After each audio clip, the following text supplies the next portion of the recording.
আসসালামু আলাইকুম এভরিওয়ান, কেমন আছেন সবাই? আশা করি সবাই ভালো আছেন। আমিও আল্লাহর রহমতে ভালো আছি, আলহামদুলিল্লাহ।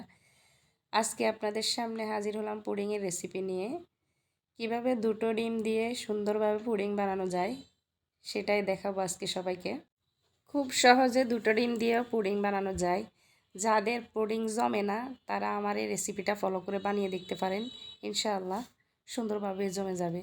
আমি প্রথমে দুধ জাল করে ঘন করে নামিয়ে নিয়েছি।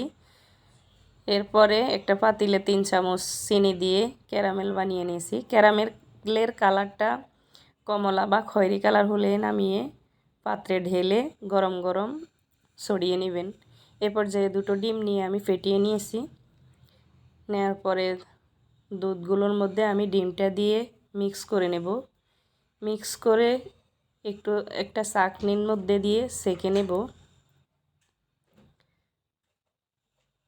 ভালোভাবে সেঁকে নেব। সেঁকে নিয়ে একটা পুরানা পাতিল বসিয়ে দেব।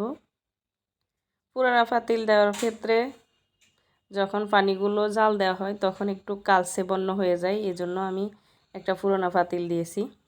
পাতিলের মধ্যে একটা স্ট্যান্ড দিয়ে পানি দিয়ে পুডিংয়ের পাত্রটা বসিয়ে দিয়েছি। বসিয়ে দিয়ে ঢাকনা দিয়ে ঢেকে আসছি 30 মিনিট পর। এরপর যে ঢাকনাটা উঠিয়ে একটু চেক করে দেখব কাঠি দিয়ে। যদি পুডিংটা জমে যায় তাহলে কাঠিটা ক্লিন আসবে। দেখেন আমার পুডিংটা হয়ে গেছে। এ পর্যায়ে আমি পুডিংটা নামিয়ে নেব। নামিয়ে একটু নর্মাল ফ্রিজে রেখে আমি ঠান্ডা করে নিয়েছি। এখন ছুরি দিয়ে সাইড থেকে একটু সরিয়ে দেব। দিয়ে প্লেটের মধ্যে আমি এভাবে